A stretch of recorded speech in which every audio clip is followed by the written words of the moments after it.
Something very important is missing from the official account of Aldon Smith's death.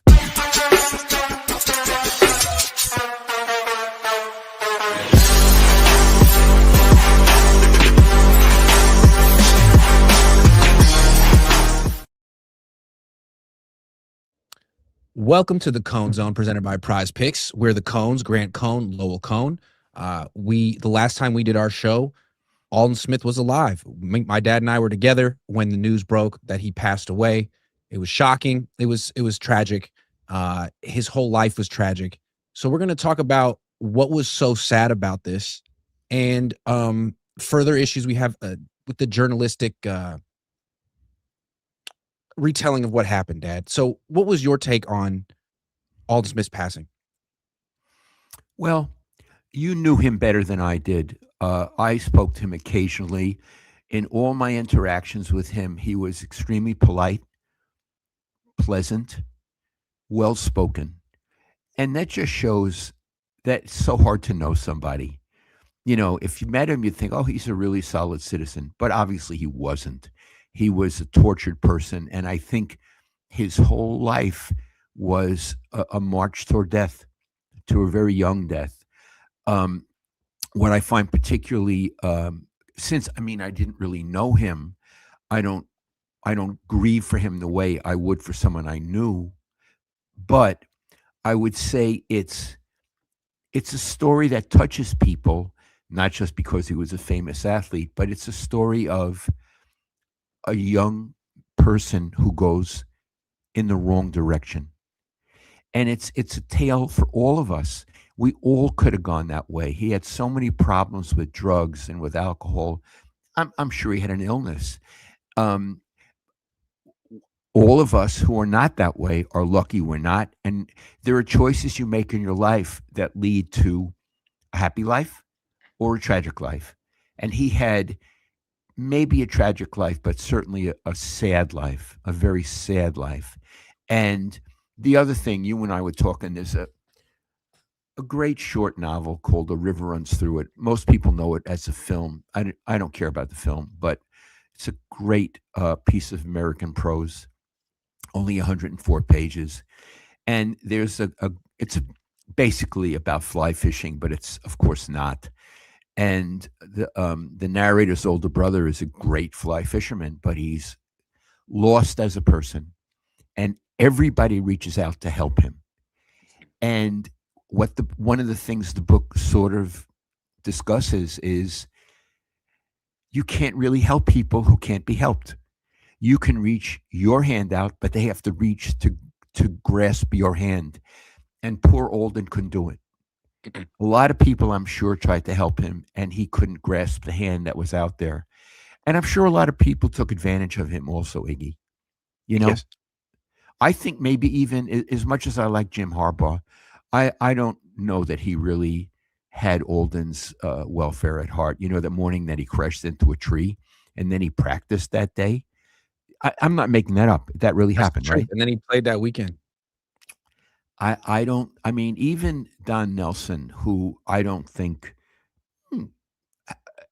has the best ethics of anyone I've ever been around, he helped Chris Mullin, Mm.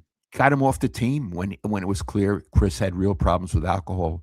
So Don stepped up in ways, and I like Harbaugh better than Don, but in ways that Harbaugh didn't for this poor kid. So I think it's a cautionary tale, and it's a sad tale. That's my take on it. Do you have anything I think further to say? that's all true from just a human perspective. I think there's the other layer that doesn't matter as much, but just his career. I mean, he was really, really great for a minute, and he couldn't keep it together. And I think, like, your first sh article that you sold to Sports Illustrated in 1975 was about the wine gardens and the legend of the wine garden.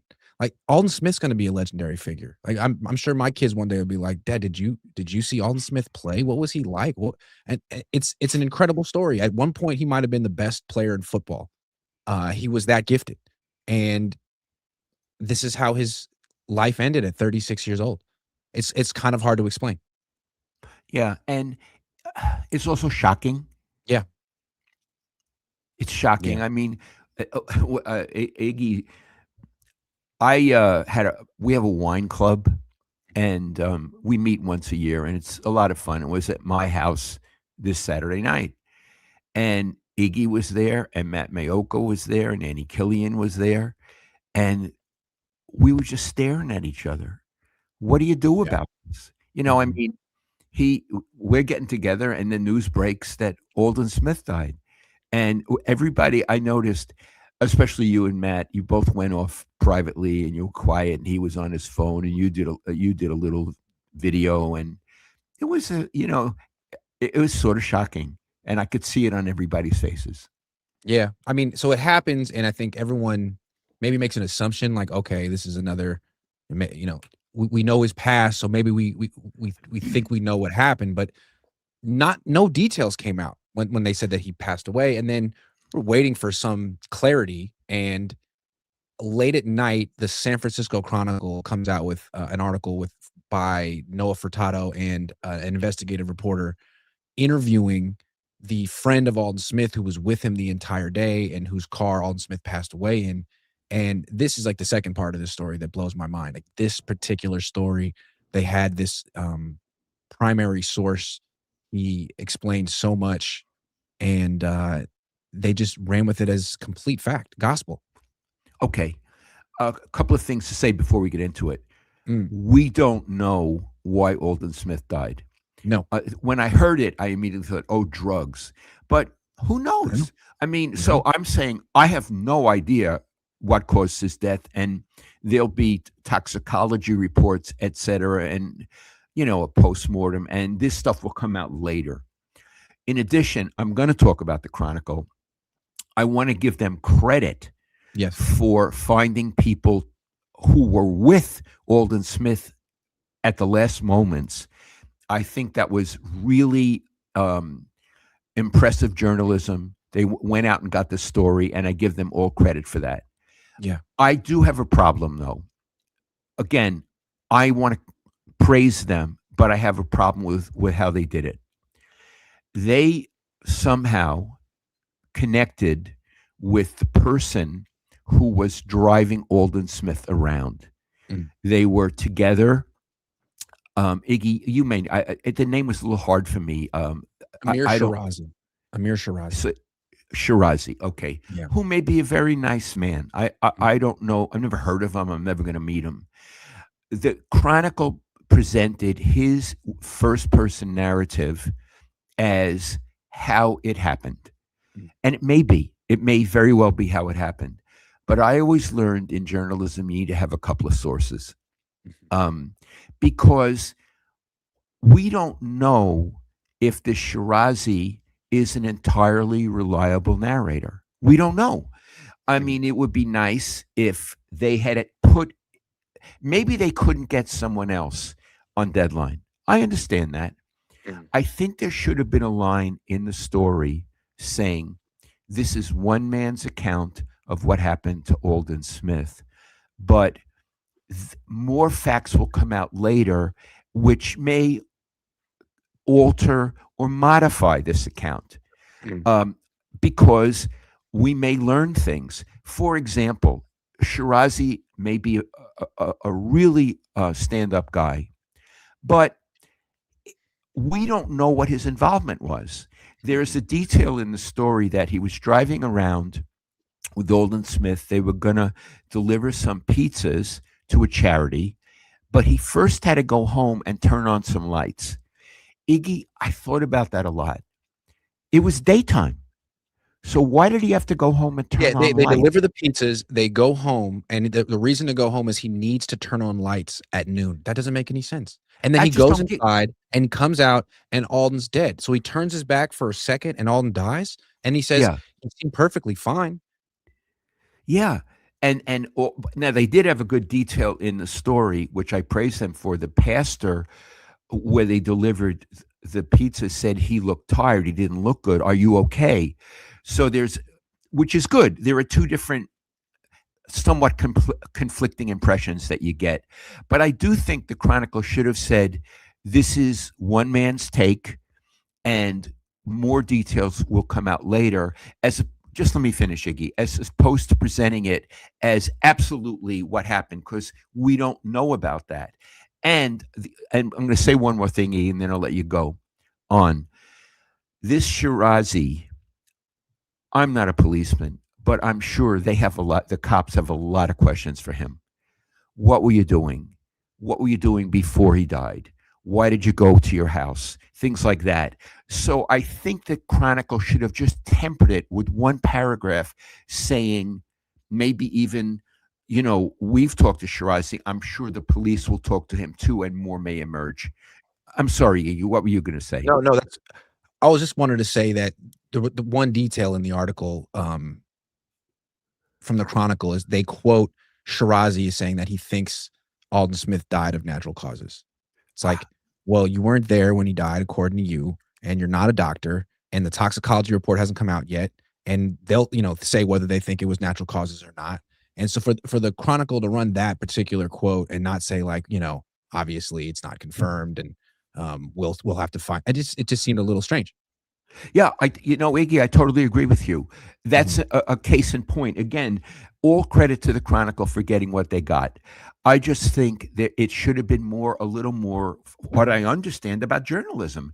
And when he says died of natural causes, and you and I both said, I don't How's think he know? he's not a doctor. So how do you make that statement? So you either put the quote in or don't put the quote in. But if you put it in, you say, obviously, this is one man's impression. He's not a doctor, and more will emerge later. I think that would have been more professional. Because it's not hard to figure out. Like, your first instinct was, okay, well, what if Alden Smith died of a drug overdose? These things Yes. happen to people. Well, then Shirazi might be someone that the police might want to talk to, because in situations like, remember Matthew Perry, he died a couple of years ago. He died of a drug overdose. They just determined that the people that supplied him with the drugs were complicit, and they went to jail. So if that's what happened here, like, someone could get in a lot of trouble, and that's why I thought it was interesting that the Chronicle didn't at least even broach that subject. It was just sort of like, here's a heroic account of the final day. Right. And again, we are not saying Shirazi did anything wrong or No. provided nothing. We don't know. We're just saying, and we're not criticizing him, although he's not a doctor and natural causes. We're saying the Chronicle should have taken a deep breath, waited 10 minutes, and maybe inserted some things to indicate this may not be the absolute truth. It's one man's version. And Iggy, they're going to get a lot of other versions. I don't mean the Chronicle, although the Chronicle may, Police. but the cops, no question. Yeah. And so So I don't, I'm not going to go ahead. no, so my heart goes out to Aldon Smith and people who loved him, and I want to temper what the Chronicle did. So it's a little bit about journalism, and I'm a little. I don't want to say suspicious of what they did. Disappointed. That's the word. I want to say I'm a little disappointed. When I was at the Chronicle, I think there would have been a little more discussion of how to present this man's narrative. Especially considering all that information they uncovered. They still don't know how he died. That's right. That's right.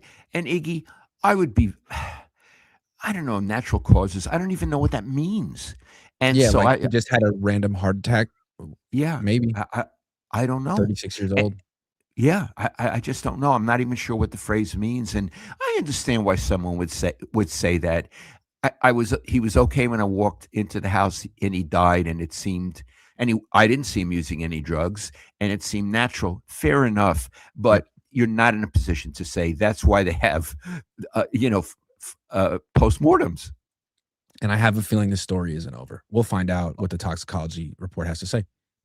Iggy, I want to come back to Aldon Smith. Mhm. Did you ever talk with him? Absolutely. He was What was he exactly like? as you described him. He was uh, always polite, always tried, and never had like an attitude. He was the same draft class as Colin Kaepernick. Colin Kaepernick was the one who was like, "Oh, you want to talk to me? Why don't you wait in line? Like, why don't you run over here and there?" Like, Aldon Smith was never like that. He was better than Colin Kaepernick. He was drafted before Colin Kaepernick. I mean, he was very young. I think he was 21 when they drafted him, and he couldn't handle success, money, fame. I don't know if he could handle actual life, even if he didn't have those things.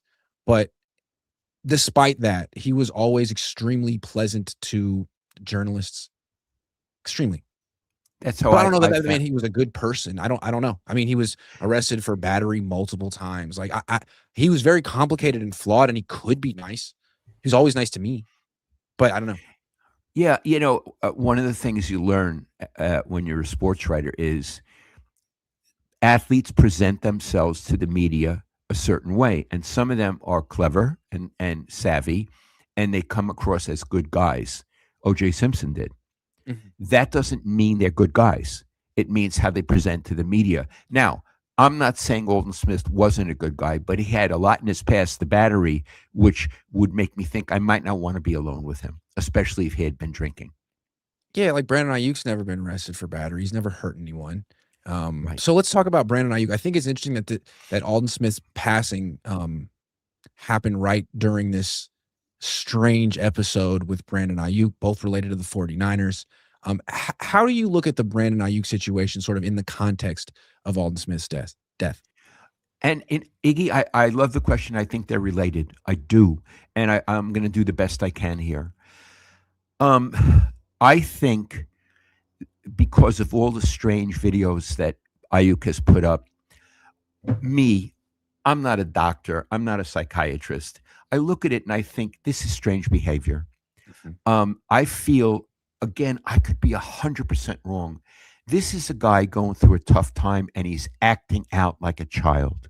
mhm, And if I were his mother, who you know and is a nice lady and is a registered nurse, I would worry. I would worry about how my son, or I worry as a person. How is this? Why is this person doing this? I worry about him. Now, he may be the most solid citizen in the world. I don't get the feeling that he is. Okay. So I don't think he's an alcoholic or a drug person the way Aldon Smith was. He's never been accused of battery. He's, I accuse him of acting in a juvenile or a childish way. Okay. Um, in addition, and this is very important, we don't know what happened between him and the 49ers. A lot of people, the way I think the narrative is now is uh, Ayuk is a schmuck. He wore out his welcome. The Niners are right, not to want him. Lynch said he'll never play another game for the 49ers. They've cast him out of the family. Cain and Abel. He's out. Okay, we don't know if, because he hasn't talked, did the 49ers do anything to alienate him? I don't know. Maybe they didn't. Maybe they've been completely wonderful to him. But since we don't, there's two sides to every story, Iggy. There's two sides to every story. We know the side that he's a schmuck. We don't know what the Niners did behind closed doors. I'm being Brooklyn, to induce him to act like a schmuck. We don't know. So that's very important. But here's what I want to say, and here's how it ties in with Aldon Smith. A lot of things. He's getting what he deserves from the 49ers. Why should they release him? They should trade him and get what they can, which they can get nothing for him, Iggy, because he walked out on a team. He deserves whatever he can get. And that seems to be the 49ers' attitude. How about this? How about if he's a truly disturbed person, the 49ers hold him up and, in a sense, ruin his career? Ruin his career. mhm. Something bad might happen to him. Hey, what's going to happen to him when he's 36? Yeah, something very bad may happen to him. Do the 49ers want that on his conscience? And here's the key point. They've already won. He gave up guaranteed money of $26 million.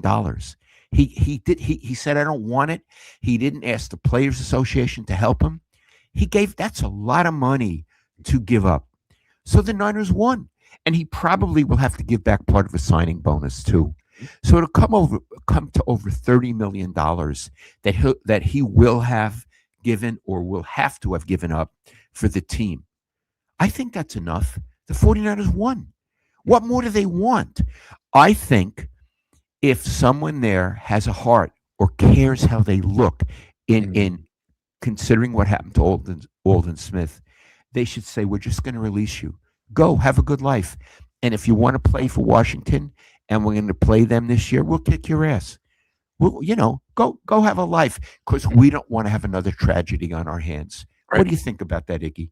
I like that because when Alden died, the Niners reacted as as if it was the tragedy that it is, and they put out a statement and they talked about his smile and how charming he was, and they didn't mention anything about his past or how they kind of enabled him during some of his worst times back in 2012 and 2013. It was just what a tragedy it was. Well, do you really? I mean, what would the paragraph be if Brandon Ayuk dies in 10 years? He was such a Yeah, great guy. We loved him so much. No, that's not what happened. You antagonized him, and what looked like a mental health crisis was a mental health crisis, and it got worse. That could happen. So right. you got if you're sensitive to mental health crisis because of Alden Smith, well, then maybe avoid another one. That's what I think. Set him free. You've already won. Mhm. And, This and, kind of and feels like punitive, like we wanna almost torture him. it seems like vengeance. Vengeance. Yeah. And Show you who's punitive. And boss, show everyone who's boss, wanna make an example out of you, make sure no one ever tries this again. Okay, yeah, you did. okay, they already won. They already did that. Um, let him go. You don't want to have another Alden Smith where you have to write. He was a hard worker. He was Mhm, beloved by his teammates. mhm, A lot of stuff that you, they say it, but you wonder, do they really mean it? mhm. Even with Alden Smith, you wonder, did they really mean it? I don't know. They don't want to be in that situation again. And also, the Niners are a Bay Area team. People in the Bay Area are forgiving. They like uh, different kind of personalities, different kind of lifestyles. Live and let live. Um, I think that the Yorks, who are not Californians, ought to have adopt those attitudes in this case. I do. Lynch is a Californian. I think they should have those more forgiving, live and let live attitudes here. They succeeded in the business end. They got off $26 million. What the hell else do they need? Yeah, and now they can show that they're after taking back 26 million, that they're still generous. They can have it both ways. They can get their money Yes, back and be generous in spirit, as opposed yes, to being extremely like petty doesn't even take it's not the right word. Mean.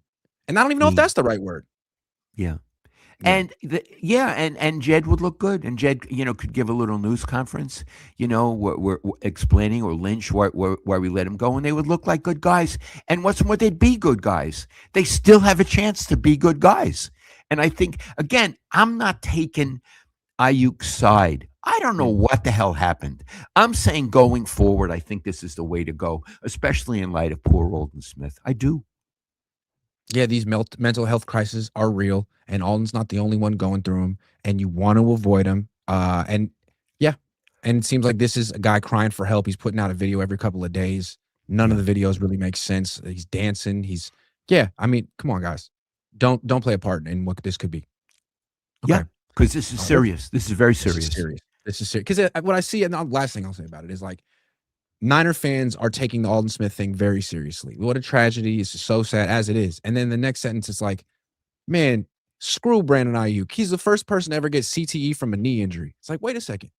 If something bad happens to Brandon Ayuk, we'd all have something nice to say. So let's have that energy while he's alive. Yeah. And Yeah. we don't know. He may have been hit in the head. He may have brain injury. We don't know what's going on Yeah. with These him. things happen to football players. Yeah, we don't Yeah. know. Yeah. Drewish guy says, Lowell, were you at the SF Chronicle when Bud Lemke broke the Oliver Sipple story? And do you think he was in the right? Um, I don't know Bud Lemke, um, so I can't address that. I apologize. I went to the Chronicle in 1979, so I just don't. I'm not familiar with that. Okay. Let's change gears and talk about Kyle Juszczyk. He was recently interviewed because he does lots of interviews. This was on NFL Network. And I'll just read you what he said. He says, "We feel great about where our team is at. The fact that we won 13 games last season with all that we had to deal with, I think that's easy to forget. And rightfully so. The Seahawks won a Super Bowl and the Rams had a great season. They had some great additions in the offseason, so I can understand why that is the case, but I think we feel great about where we're at. I love our squad. I think we have only improved. Guys are getting healthy. We added Mike Evans and Oso Digizua on defense, which I think both of those guys are going to make such an impact. I think we're sitting in a good spot. If people want to forget about us, that's fantastic. It's a good place to be sometimes." Okay. Oh, God, there's so much I want to say about that. Let's start off with we feel good with where we're at. Did he talk to everybody in the locker room? Mm. We. He feels good. He feels good about where they're at. Although on the interview, what he's going to say, I don't feel good about where we're at. Yeah. So it starts. To me, it's propaganda. It's public relations. He's vulnerable on the team. He's going to go in. I think we're shit. We're only the third best in our division. So guys are kind of worried. So I don't really take him at face value. But did he hand out a sheet to everybody? He went around and Trent Williams. I answered these questions. So when he says we, he means I, because he doesn't know really what everybody is thinking. He doesn't even know what the coach is thinking. No. You see, coach sits down with him and says, you're going to get a lot of interview requests, so these are the points we want you to make. I don't think that happens. The other thing is, when the hell does a fullback in modern age become the spokesman for a team? It's incredible. He's undoubtedly the spokesman of the 49ers. Yeah. I mean, anybody who wants an interview saying that the 49ers are good. Oh, let's call up Juszczyk. Here's his number. He's always available, and he'll say nice things. He's like the bullshit artist we can always go to because he'll say nice things. Well, he's of very little importance on that team. If their record coming up next season would be the same with him or without him. I don't think he's going to make a goddamn bit of difference. So how did he become the spokesman? I would rather hear from Kittle, who is a little more honest. There are other people who I'd like to hear from, maybe some of the defensive Bosa's backs. Kind of honest. Bosa, I'd like to hear. We feel good where we're at. People are overlooking us. And when he says people are overlooking us, who does he mean? The media, the world. Yeah, he went to Harvard. He knows. Didn't they teach him how to think? I was taught at Little Lafayette College how to think. People are overlooking us. Who the fuck are these people that are overlooking you? I'd like to know. And is there a poll out there? Are you overlooking the 49ers? Yes or no? Yeah. What is he talking about? And so guys are back from injuries. Well, they get more injuries. Every team gets June. They haven't played football in 6 months. I would hope so. Yeah. And we got Mike Evans. Okay. That's a pretty controversial thing. And I'll tell you right now, Mike Evans is not as good as Brandon Ayuk. No, he's not. Brandon Ayuk is a better player right now than Mike Evans. I don't care what they say. So this thing about, if I were Juszczyk, thank God I'm not. If I were Juszczyk and people came to me and said, hey, Juice, we want you to talk about the 49ers. You know what I would say, Iggy? I would say, thank you so much for inviting me. I've done a lot of interviews, and I don't want to be perceived as the voice of the team. There are other players who might be more appropriate to talk to, and certainly John Lynch. That's what I would do. Yeah, Lynch is the spokesman of the team, not Juszczyk.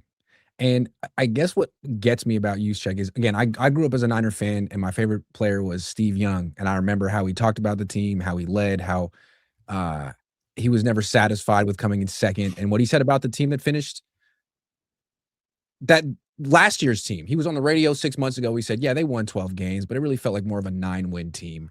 And that's what you want your leader to say. Like, yeah, we did some good stuff last year, but it wasn't good enough. And we have higher expectations for ourselves, and watch us achieve those goals. That's what Steve did say and would say. And Juszczyk is a spokesman being like, we like where we're at. That's the problem. That's the whole problem with this team. Yeah, you're a good team, but you're the third best team in your division, and you're not going to win the Super Bowl this year. And you like it. You're good with that. You love your squad. Why? Have you ever won a Super Bowl? What's to love? Yeah.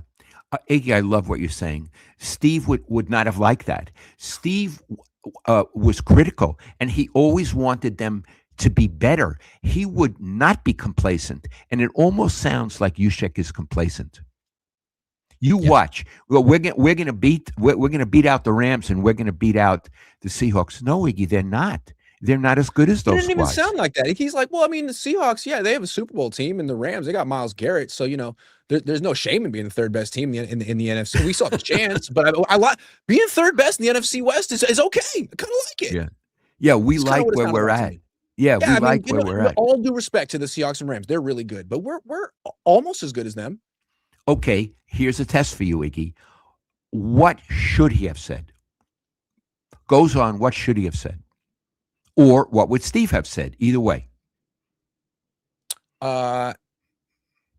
Those are the teams that we finished third in the division last year. That's unacceptable. The Seahawks and the Rams should be the teams that are expected to win this division. We have a lot to prove, and we're looking forward to proving it. I love it. Iggy, Right? I We love it. like where we're at. We fucking hate where we're at. Hate third place. We hate where we're at. We Iggy, I fucking love hate what you where we're said. at. Yeah, I Last love year what was you not good said. enough. We won 12 games in a playoff game. That shit was not good enough. Right. Watch this year. And if he had said that, it would have been a better interview. And I would have respected him more, and his teammates would have respected him more. Yeah. That's what I think. So that's what I think about him being the voice of the team. They need a new voice. He said all the wrong things. It should have been come out fighting. These other teams seem to be better than us. We think we can prove they're wrong. We're goddamn it, we're going to prove it. He should have come out fighting, Iggy. And here's the irony to me. Whether or not he's right, like if they're going to win 13 games or they're going to win 8 games this year, it really has nothing to do with him. Right. It has to do with Brock Purdy, Nick Bosa, Kyle Shanahan, Raheem Morris. It has nothing to do with Kyle Juszczyk in the 18 times he'll touch the ball next season. So it's kind of funny that he's the one giving the prognostication. Like, I guess, what are you going to do about it? Go in motion? I've never met the guy, and I don't want to meet him. But it almost seems like because he gets no attention on the football field, he likes to get attention off the football field. Does that sound a little right to you? It does. And he's answering questions. Usually football players answer questions about themselves. Like, George, how's your Achilles? And what are your goals for this season? Things like that. Brock Purdy, what are you working on this year? You never, ever hear anyone ask Kyle Juszczyk a question about him, because what would you ask? What was going through your mind during one of those 19 times you got the ball last year? What were you thinking? No, he has to answer questions about everyone else. He's the big picture guy. I think it's inappropriate, man. That's John Lynch. It's Kyle Shanahan. It's Jed York. Why is the fullback the big picture guy? Because he went to Harvard? Yeah. Why? I went to UCLA. I can be a big picture guy. Interview me. Harvard's a good school. It's good. It's not a good UCLA. school. It's not Stanford. It's not Stanford. Too Much Sauce says, did Aldon Smith ever have a season where he was a top 5 defensive end in the NFL for that season? Yeah. His second season, he had 19 and a half sacks. He was first team All-Pro. He was number 1. Go back and watch him when he was young against Trent Williams. He used to whoop Trent Williams' ass. Trent Williams would talk about it too. Wow. When Trent was in Washington. Yeah. Iggy, I just want to come back to Juszczyk. There's one other thing I want to say about him. Sure.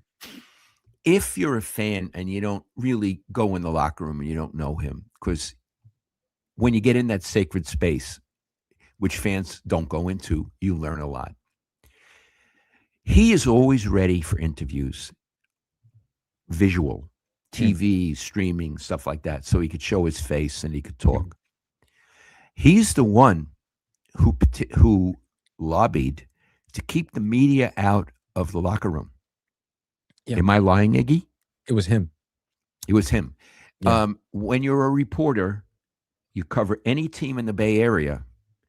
You have let's just do football. Raiders when they were here, or these Niners, they have practice during the week, Wednesday, Thursday, Friday, and there's media hours, and you go in and you talk to the players who make themselves available. That's part of journalism, and it's how the team gets publicity. He wanted media banned from the room. Right. So he's not the media's friend. He doesn't give a shit really about getting the message out. He's his own friend. He wants to Yeah. go on TV. That's right. And by shutting the media out of the locker room, it only serves him, because when people call the Niners to get someone on their TV show, they give them use check. But when the media is in the locker room, we don't go to use check. We go to like people on the team who do things and matter. And the team doesn't always make those players available. If you just let the team bring out players, it's going to be Juszczyk, Kittle, Fred Warner, Trent Williams every single time. And sometimes you need to interview You Malik mean Mustafa. after you mean after During games? the week, after games, if it's up to them, they're bringing in the same 5 guys every freaking time. And Juszczyk's one of them. So if you actually want to interview like Malik Mustafa or Jair Brown or Dominic Pooney or someone else, you got to go in the locker room. And it's, of course, Juszczyk wouldn't want that. And Iggy, but in addition, again, I'm not there. During the week, does he show up in the locker room and do interviews by his locker? No, he doesn't want you in there. But now he doesn't want to talk anymore in the locker room. He only wants to talk on TV. Right. I object to that. Yeah. I object to that. It makes me think he's a face man and he's only out for himself. Oh, look, I can be on ESPN. I can be on with this one. But if some local who works his ass off there every day wants to talk to him, no, we don't want the media in here. Why? Will the media bite him on the neck? You know what I mean? What are they going to tackle him in the middle of the room? The media is very polite. His number one impact on the Niners, or his number one role on the Niners, is talking about the Niners more than playing for the Niners. No question about it. Yeah, Okay. Like he stays employed. One, by doing his job at a passable level, although he's like one of the only people that does that job in the whole world, and then going on television and saying what he thinks the Niners want him to say about the Niners. Right. And he claiming we when he really means to say I. He says, really, I like where we're at. And Iggy, we don't even know if that's true, because he is in no position to say, I don't like where we're at. What he should have said is, people are counting us out. We're going to show them. Or, I don't like the position we're in. But we're going to prove them. We're going to prove it. But we have to prove it. I would admire that. And Steve used to say it all the time. Yeah, it would be so easy to say, obviously, we have a ton of confidence in our team, but which you don't say. They kept saying, wow, 13 wins, given all we went through last year, was really easy to, like, wow. So no, that shit sucked. Third place sucks. I don't care what we had to overcome. The goal is to be first place this year. Every year, the goal is to be first place. Not like third place is cool because we had extenuating circumstances and asterisks. And another goal, Iggy, would be, we really want to score a touchdown against the Seahawks. I'm on offense. We haven't done that one in a while. Yeah, at the very least, we want to score a touchdown against Seattle. Yeah. That would be good. Yeah. As opposed to patting yourself on the back and telling everyone how you exceeded expectations. Bill Wanger says, if Kyle Juszczyk becomes a Niners GM in the future, not out of the question, would you be concerned he'd limit access for certain media members? I really hope he doesn't become the Niners GM. What do you think he's going to do after he retires? How is he going to stay in the public eye? Is he I don't know him. Is he articulate enough? He's famous enough to go national media, but he could stick around locally. You know what I mean? Like maybe beyond good enough. That's what I was going to ask you. Yeah, Iggy, you've talked to him. I've never talked to him. Is he interesting? Aside from the fact that he went to Harvard, is he interesting to talk to? I don't think so. I think people go to him because he's on the team now. But if he were not on the team anymore and he had to like give insight on another team, other play, I don't think he'd be that good. I mean, Joe Staley was a go-to guy in the locker room, but he didn't make it as a media guy. I think it's a different skill set. Fred Warner could make it as an actual media person. Kyle Shanahan could. I don't think Juszczyk could. Kittle could as well. Kittle's auditioning. He's auditioning right now. Mm-hmm.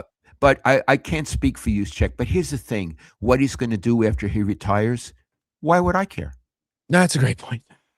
What do I care? Does it make? Yeah, not to me. Does he care what I do today? 100% no. Absolutely not. I don't care about him. And if I'll say one other thing. If he were to become the general manager for the team, I think it would be a downgrade from John Lynch, and I'm not sure John's good, a downgrade and another grave mistake that the Yorks will have made. Right. You go from one former player with the Stanford education to another former player with the Harvard education who has no background in personnel and can just be a spokesman. Yeah. Yeah. Yeah. So in that sense, he's kind of qualified. Okay, prize picks. Okay, prize picks.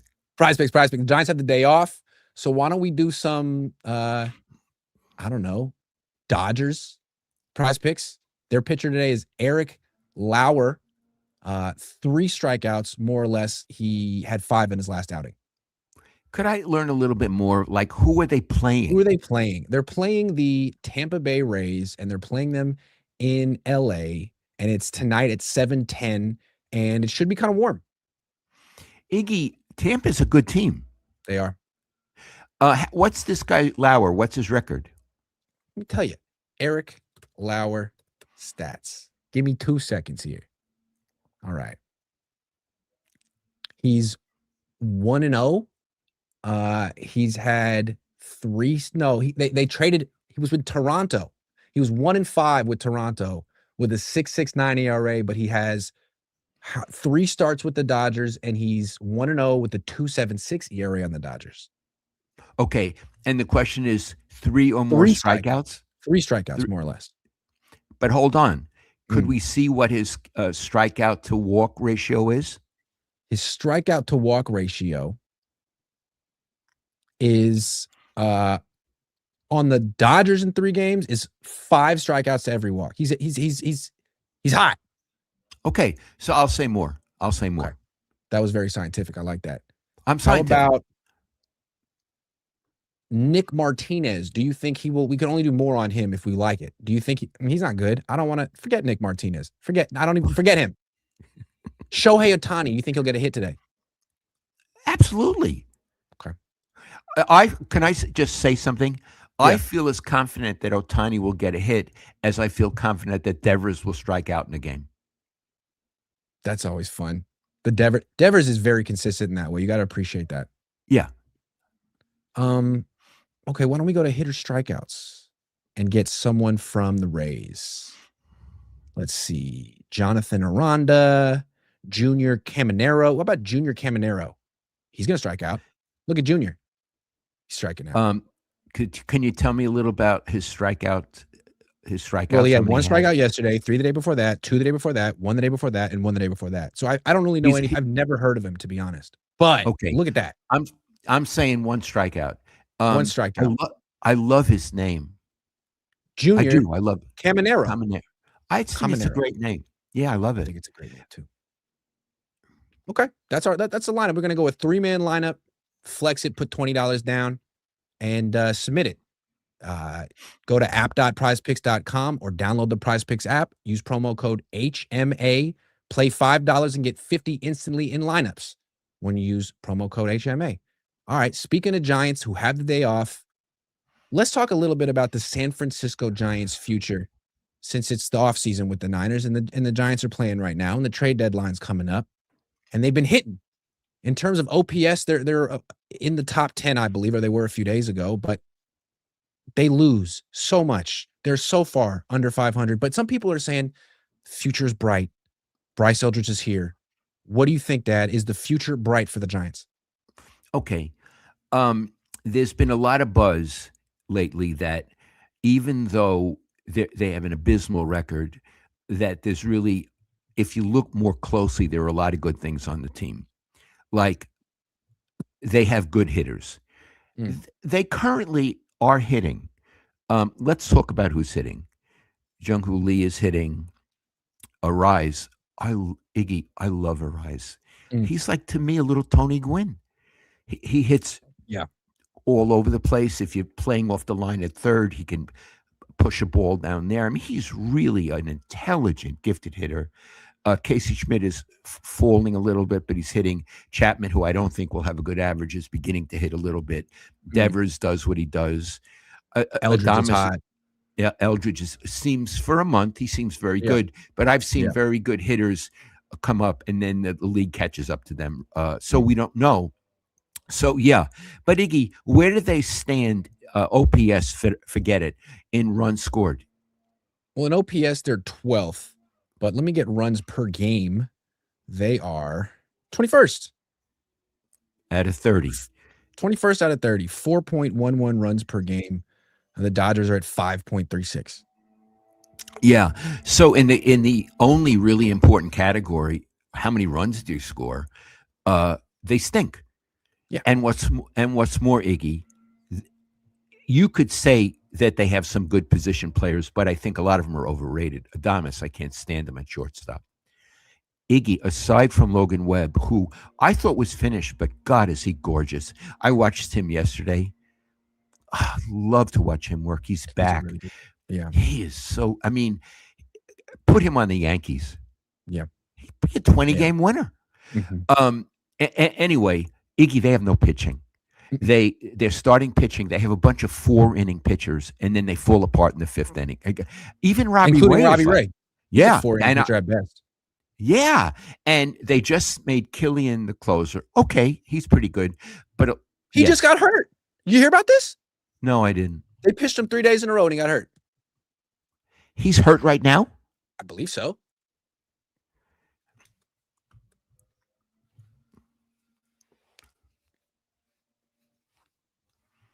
Thought he was.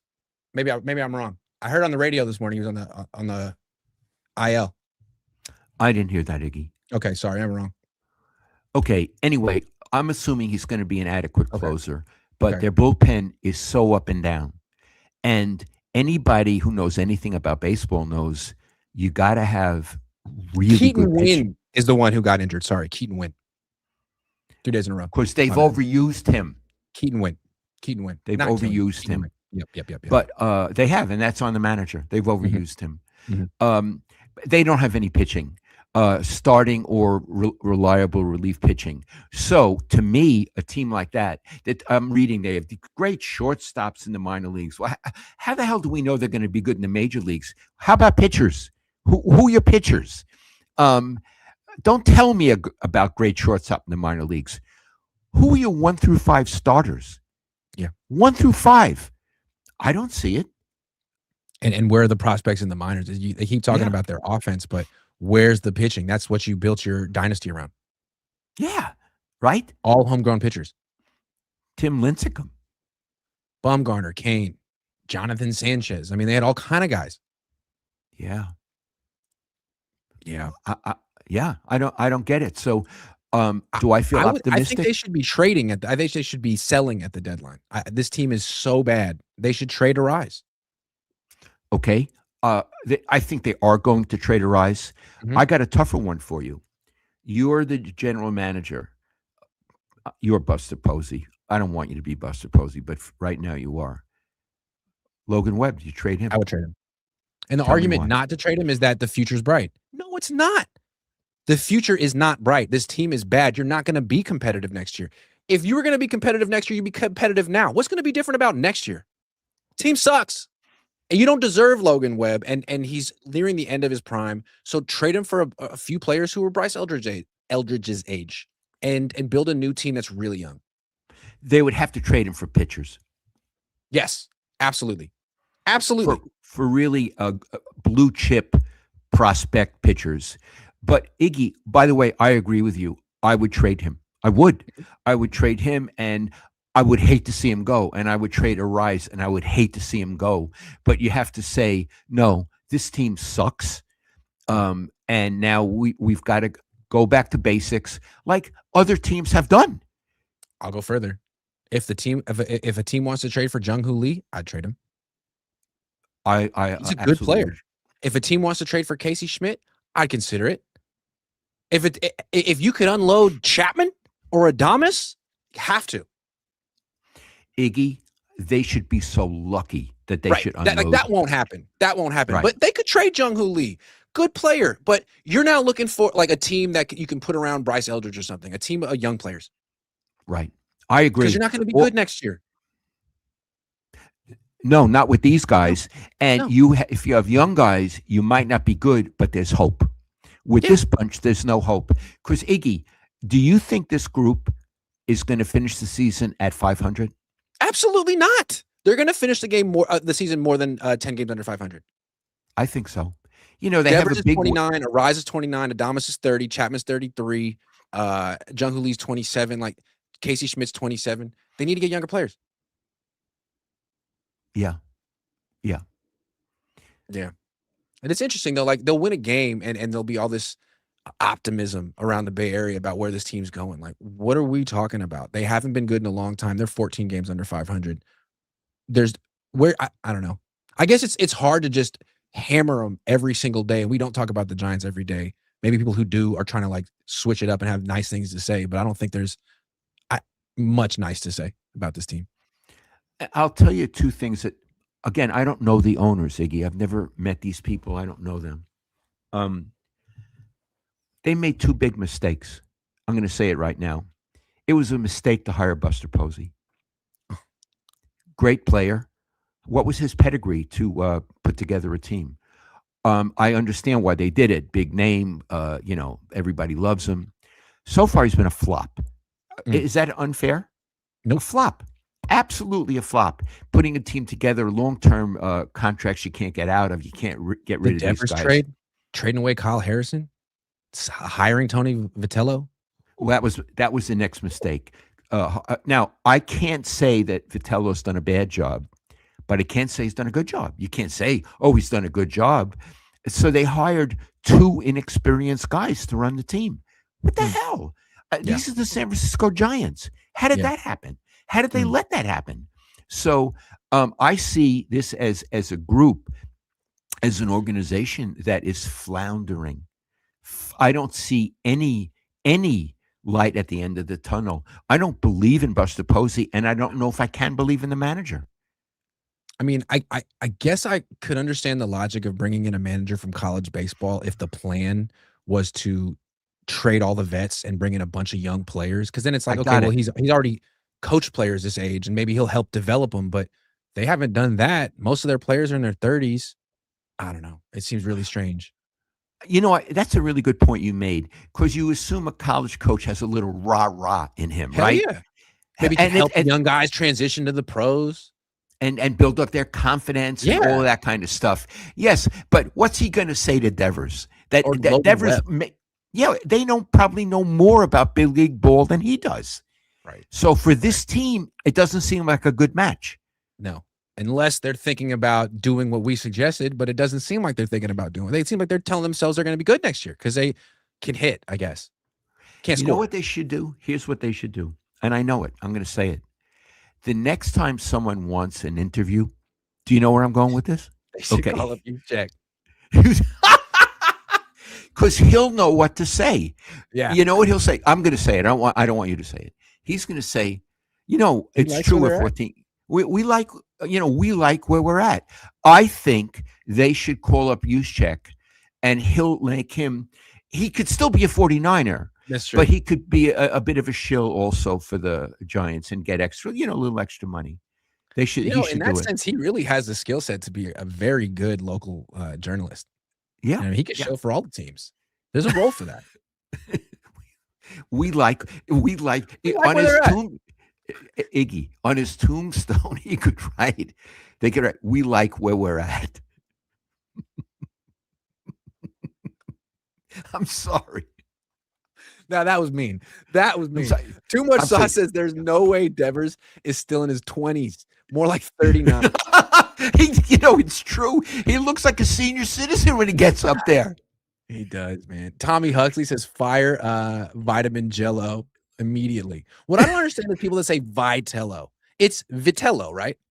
Yeah, and it means veal, right? It's like when people say Italian. Italian? Right. Yeah. Who says that? My Italian friends. Wasn't that in that movie about the bicycling? He said, "I like Eeny food and Italians." Breaking Away. Oh, what a lovely movie! And I think the dad talked like that. Yeah, yeah. Didn't he put like didn't he like outlaw any Eeny words? Like no Eeny in the house. No Eeny. That's such a sweet movie. I haven't seen that one in a while. All right, Dad. This has been a great show. Was it our best ever? It was definitely our best ever, and I love you. I love you, Iggy. Was it bad what I said about his tombstone? Listen, I don't like you. I don't want him to die. I didn't mean that. I was just being snotty. Kyle, I know you watch everything we do, and you went to Harvard. I Yeah, you don't get it. want you. I don't want you to die. In fact, I'd like you to have a long and a fulfilling life. I Yeah. just wanted to get that line out. I'm It a was a putz. good line. It We was a like good where line. we're at. We like where we're at. Thanks All for right. watching, everyone. We'll be back next week.